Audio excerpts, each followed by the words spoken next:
Hi, everyone. Thank you for joining our live broadcast. This is the first of our 12 days of Facebook Live, and it is Building Your Business in the Midst of Chaos with Rebecca Arcarese. So, Hello, Rebecca, everybody. yes, introduce yourself. And so, Rebecca and I am a firm believer in collaboration. And Rebecca and I go way back, actually, since Abby was just teeny tiny. And we were in a volunteer organization together. And then I went to this really phenomenal speaker conference and I drug Rebecca along with me. And we have kind of been partners in crime ever since, haven't we? Yes, yes. Yeah. I don't know about dragging. You didn't have to do too much dragging. It was exciting, but yes, it was life-changing. I guess changing the path that we were on is exciting. And isn't it so much fun to do life together? It is. It is. And I know that people always they're like, that sounds so weird, but I'm like, we really do life together. And it's a lot of fun, I think, because, we're both moms. I think we need to tell people that, right? We're both moms.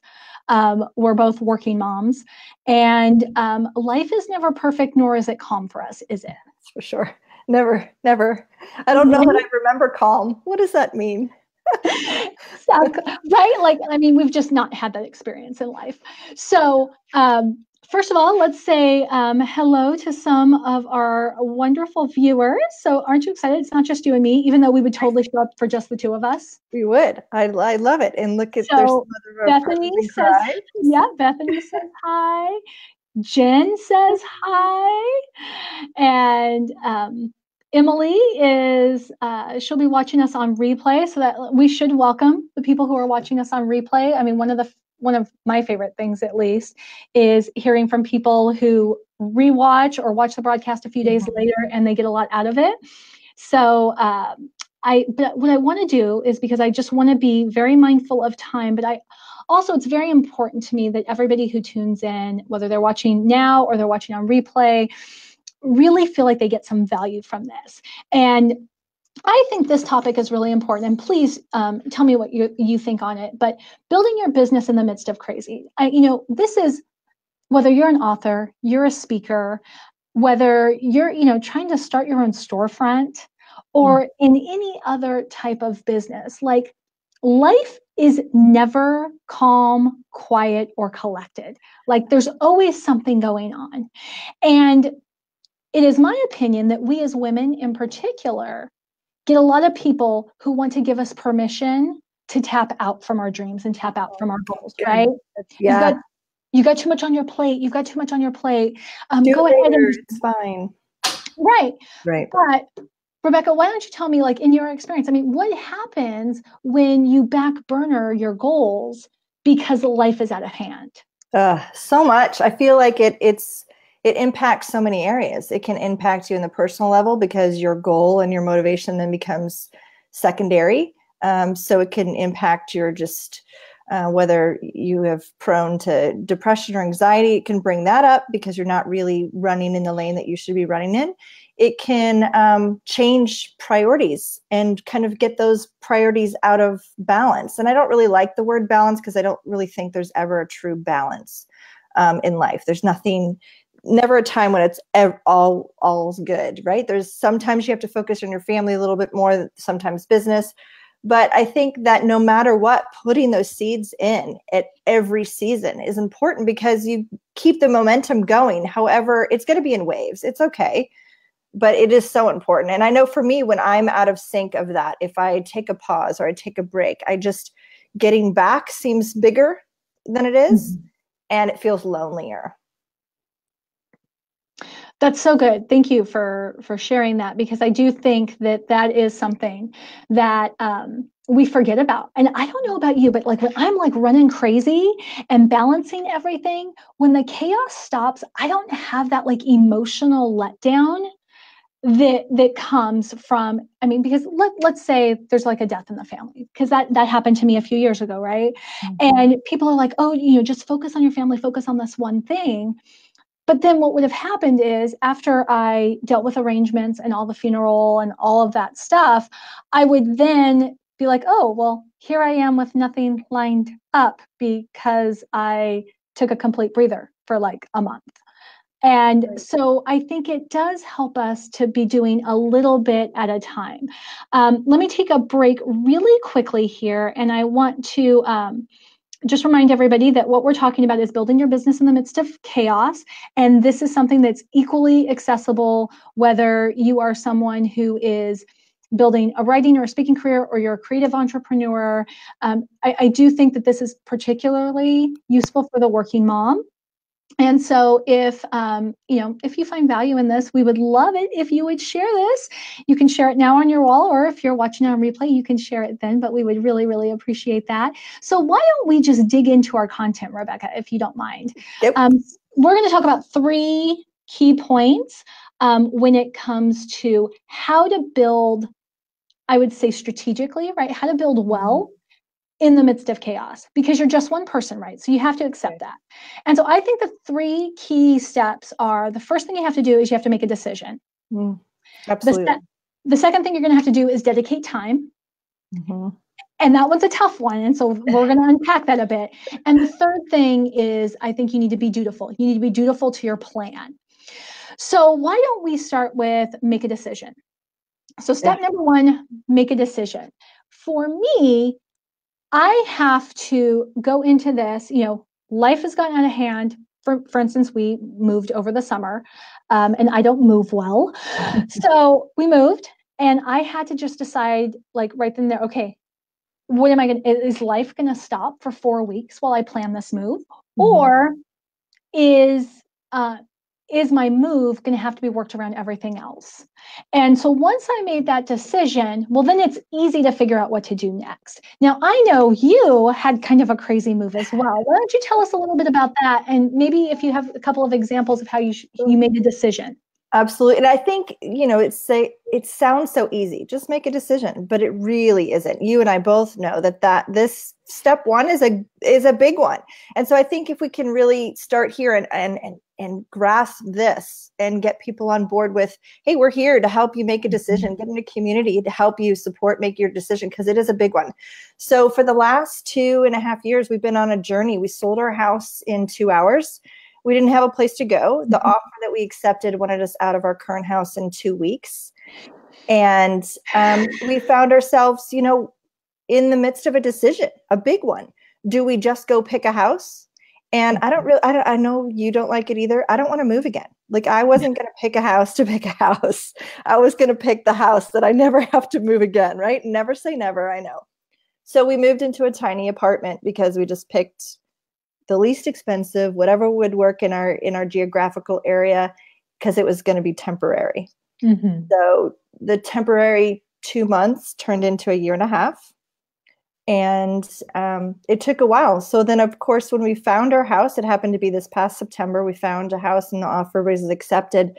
But moving mid-September with kids and school and life. And I actually had 2 big events that I was in charge of in that time. And as you know, you and I will talk about this later. We're in California at a conference together in the midst of everything. So you're right. It's the decision of, do I not go on my trip? Do I pass on the events that I'm doing because it's just too much? Or do we just take day by day and do something little each day? It was a decision, because it really was probably one of the most crazy seasons in a while.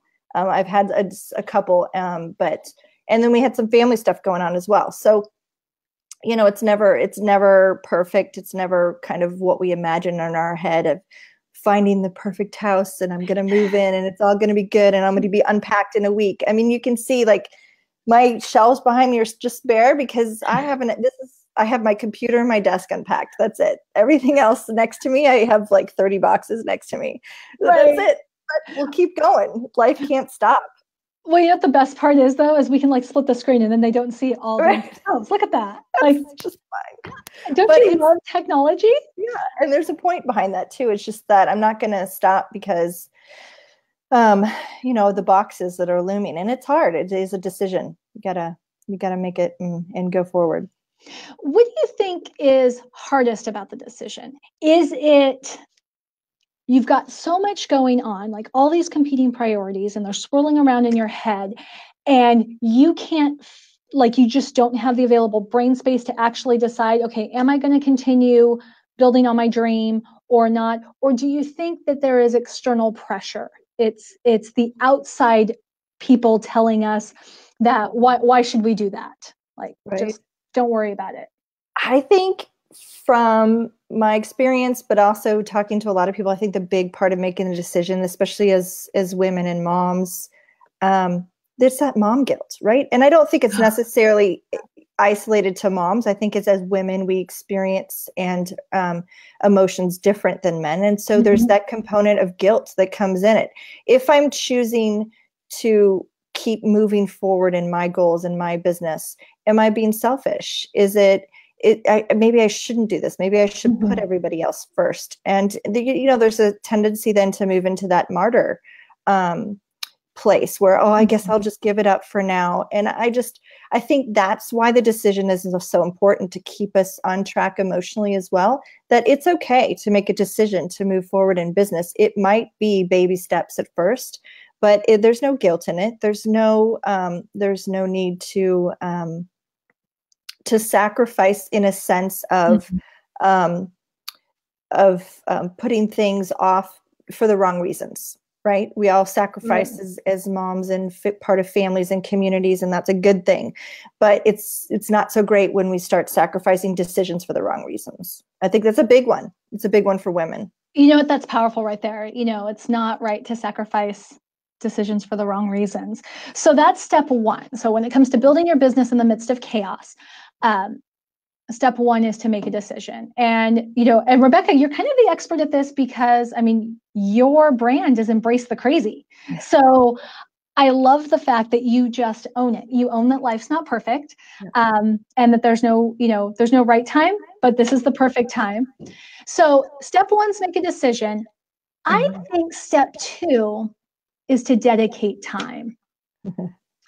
And what I mean by this, so, okay, fine, you made your decision, but you know as well as I do that the first of the month can very quickly become the 31st of the month in the blink of an eye. That white space fills up so fast. How is that? Right? So, I think it's really important, if you've made this decision that no matter what's going on, I am going to continue building, that you need to plan the time to do it. Absolutely. And you need to protect that time. Yeah. Now, when you had moved into your teeny tiny place, and I remember being on conference calls with you, and you were like wedged, I think, in a bunk bed that was one of your kids, because it was like 4 people in a 2-bedroom like apartment, right? Yeah. It was a 3-bedroom, but it really should only been a 2-bedroom. It was very tiny. And since it was temporary, I didn't really plan furniture accordingly. So I was like, well, I'll just take all of our stuff from our house, right? So big furniture doesn't fit well in tiny apartments. That's why they have IKEA, right? So, so yeah, at one point, the a noise level with apartments is different. And if you're not used to it, if you forget about that. So my son's bunk bed, underneath, I could hang a blanket and I had a light under it and I could sit and work on my laptop. And it was, for some reason, the noise from the apartment didn't carry to his room, but in the other rooms, you could hear the people upstairs. And anyway, so yeah, you just do what you have to do.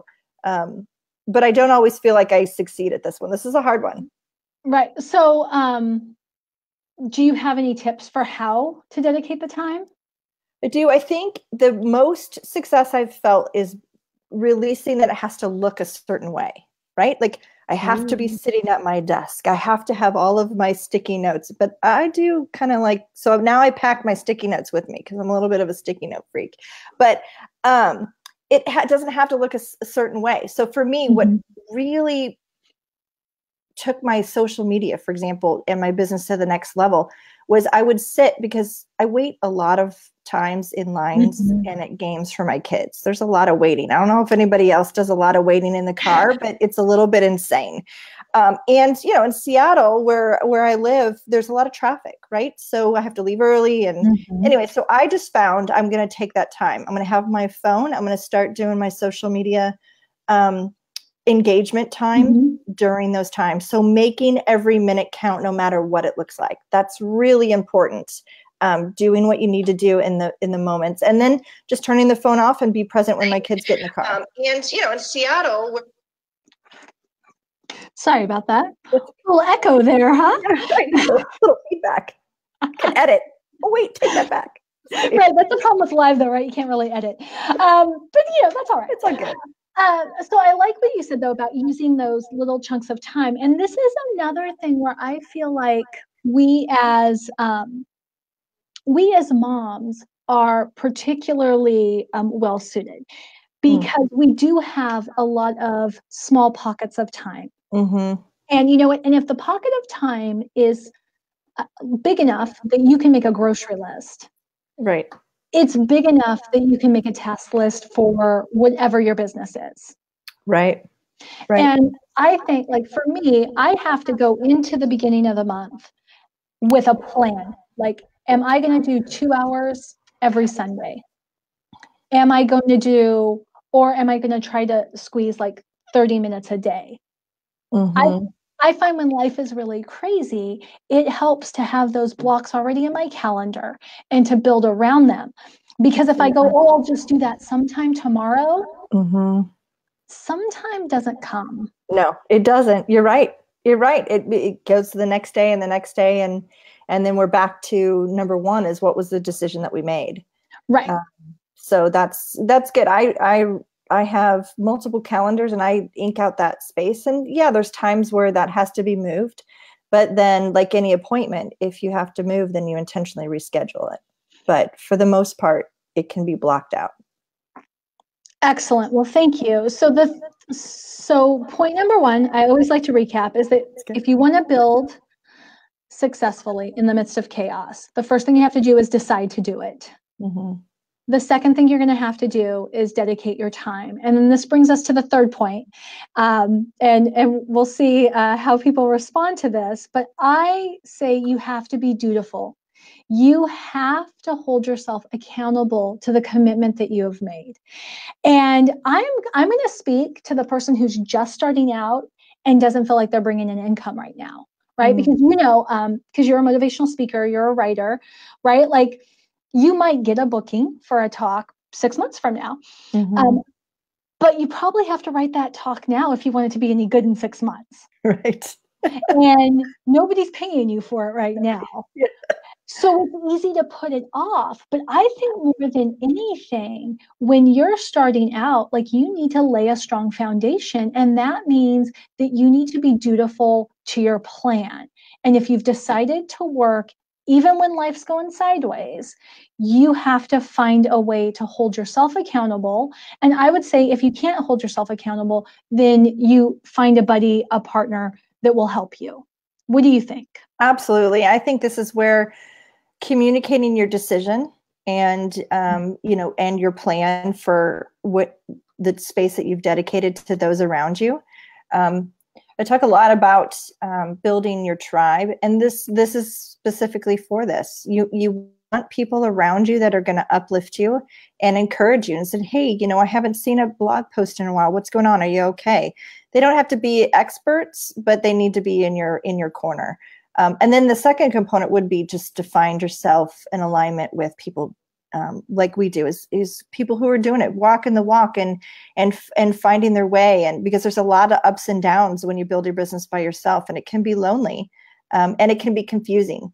So I love just building that together, because it's just a sounding board. But I also know, like, if I need to show up and be talking to somebody in my accountability group, I know I need to have something. So it's good. It's human nature. We all need each other to uplift each other and undergird each other.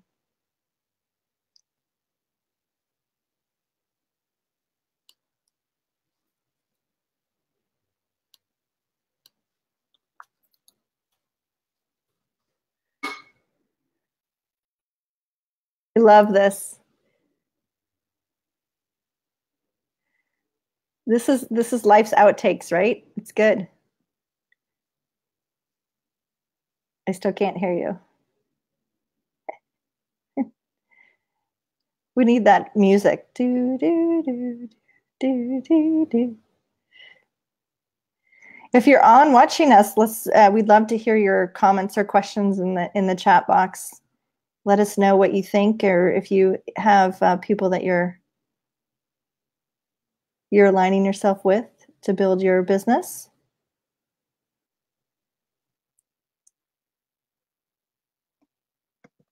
Hey, Rebecca, am I back? There you go. You're back. Thanks for holding down the fort for me. You are awesome. Okay, so if anybody is watching and you ever need a Facebook Live co-host, can I recommend Rebecca? Because you know what? If you get dropped on Facebook Live, she just jumps right in, just starts handling things. And I definitely want to make sure that we get to some of our comments and any of our questions. So please, now is a great time to be typing up your questions for how to build your business in the midst of chaos. But one of the things that I was curious about is, how would you recommend that somebody who's watching go about finding people to hold them accountable? How do, because you know, there's the right kind of accountability and then there's the wrong kind of accountability. That's a good question. I think that in life, you can, when you start communicating your decision, when you start putting your plan into action and communicating, hey, this is my space to write, you kind of find those people that start to draw interest and, let me know, what are you doing? How can I help? What can I do to support you? I really do believe if you're communicating your decision on a constant basis, you will find those people. It's how I found my assistant. Our kids went to school together, and one day in the hallway, she was like, what are you doing? I was like, well, I'm trying to build my own business, and it's called Embrace the Crazy, but it's really hard. And I'm just in a place where and she was like, let me be your assistant. I mean, it's just great. I literally, we do life together. I love it. She's an amazing blessing to me. And I just can't imagine. I just opened my mouth. She asked me what I did and didn't hesitate. It's almost like when you're going out with your elevator pitch, it really is that. When people ask you what you do, you need to have number one done, because what do you do? I'm a writer and a speaker. Oh, really? What do you write and speak about? Because if you don't have that, I feel like you might not be able to communicate to those people that are out there that are wanting to help you. So that's one place, but that is definitely a task that needs to be focused on. It can be hard. Yes. Well, and I think that you're really onto something there when you talk about, first of all, it's talking about it, letting people know what you do. Like, I know so many people who are like, again, they want to wait for the right time. And they're just like, now is the right time. You just have to accept that. But also, I think that Facebook is really good, right, for people to help them. You can network, you can be on, pages like this one, for instance. There tend to be a lot of entrepreneurial minded people. And so you can connect here. You can connect. I know that there are some live groups that you can be a part of. Any other maybe out of the box ways to connect, to find people to hold you accountable that you can think of? Well, I do like social media. I'm a part of several Facebook groups for bloggers that I really find both informative and a big community. It's, and the people that engage continuously, and they're genuine and they help. Pinterest has some boards for community as well, if you really don't have somebody around you. And then trying to figure out what you're going to do to hone your craft. As writers and speakers, we need to be constantly training ourselves. So like for me, I was way out of my box in social media, and I took a Pinterest class, and I found a lot of community in helping me go, build that part, which was so foreign to me. But also, what are your writer conferences? What are your speaking conferences? And we can't be out there standing in front of audiences if we're not continually training our voice and what that voice and messaging is saying. And I just find so much. I mean, you and I know we're both on board with leverage. If you're a writer and speaker, you need to be at leverage. I mean, this is not a paid advertisement. I mean, it's just, I tell this to everybody I meet. They're like, how do I do what you do? You go to leverage. It's a conference. You can find it under the Communicator Academy website. But for me, I just really believe, I've always believed in education. Doesn't matter what career or position I've hold, continuing education is the key. And so like-minded people who are moving forward in their craft and taking every moment to be better are really those that are going to help propel you forward. I could not agree more. And so let's see what some of our viewers have to say. So this Emily is she's a longtime entrepreneur, and she has been part of my community ever since my community existed. But she had a really good point here about harnessing stress and learning how it can benefit you versus tearing you apart. And for her, that changed everything. And so what she was saying is that much comes from you can channel chaos is basically how I interpret that. I love it. Absolutely. Right? Like, So good. it's like amazing, I think. And, Jen Buell, I love her. She's a single mom of 4. And, she's saying like, this is the perfect topic for busy people to catch on replay. So if you're coming in late, just as soon as the replay is posted, just start from the beginning, I think. And then Emily came in again, just wanted to share this about finding like-minded people, right? Having that buddy system with other builders and doing weekly check-ins. It's great. That's great. I mean, I think that's huge too, right? It's like, that's right there with dedicating the time. Right. And consistency is key. And just really finding, like she said, the builders. Because everybody's at a different stage in the game, and that's okay. And there might not be builders in that yet. That they may eventually be builders, but you need to find yourself the builders group if you're moving forward and making the decision and making a plan. I love how she put that with finding the builders. That's great. Isn't that amazing? So Bethany's got a question here, and I'm going to let you take a stab at it first, which is, do you often go back to your why to remember in the moments of tension why you're doing what you're doing? Oh, absolutely. I love that that question of what is your why. I don't know how many times I've watched the YouTube video that Simon Sinek talks about what's your why, knowing your why. I think it's important. I think that if you don't have that, it goes back to the number one. And what are you doing? What do you fill in your white space with in your calendar with if you don't know why you're doing it? And when people ask you what you do, you need to know your why. Because it's hard, because sometimes people are like, you do what? What would you do that for? And you need to have your conviction met, and I think it helps your audience as well, because when you're passionate about what you do, it really shows with the people that you're reaching, and it's important. It's really important. Yes, thank you so much for that insight. That's really good. And Bethany helped us out. She gave us the website for Communicator Academy. And just a reminder, Communicator Academy puts on the Leverage Conference, which is every fall in the Bay Area of California. And Rebecca and I go every year. I can't imagine not going, and I can't imagine not going with Rebecca, but it's definitely a phenomenal experience. So Rebecca, we are, I think, out of time. But, so the secret to building your business in the midst of chaos is pretty simple, right? It's making a decision. It is dedicating the time, and it is being dutiful to the time that you have dedicated.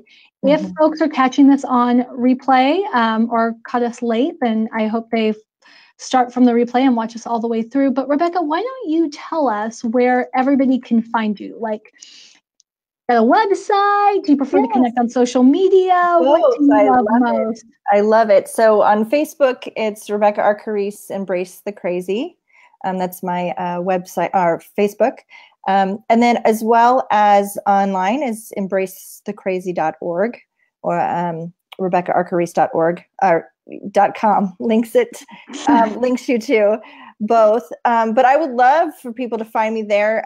Over December, we're talking about just this thing about taking it into your life and all the life categories, about grace in the midst, kindness in the midst, and love in the midst are the 3 things we're going to focus on this month, because it is hard with holidays and things going on, whether it be family stuff or work stuff or just chaos of life. So what do you do in the midst? And so, I would love to connect with people on Facebook, Instagram, or on my website. All the places. Did I spell your name right in the URL? Just want to make sure that Yes. You can see it. Okay, so you can see it. That's good. That means it's working. Working. Isn't that awesome? Oh wait, there's 2 A's, Rebecca Arcarese. So it's hard when there's 2 A's together. Okay, well, we're going to do that one more time. I knew that I was going to do that. Okay, so 2 A's, Rebecca Arcarese. There we go. And then we'll put that in the comments as well, or you can put it in the comments if you want. Yep. But, Rebecca, I just want to thank you so much for joining me today and to talk about what I think is a really important topic. And as you know, this is the first of 12 consecutive days of Facebook Live interviews that we're doing. I'm so excited I'm so grateful that you were my first guest. You have been a treat and a joy. And if people have any questions when they're watching the replay, both Rebecca and I are going to monitor kind of the conversation. So feel free to leave comments, even if we're not live by the time you catch this.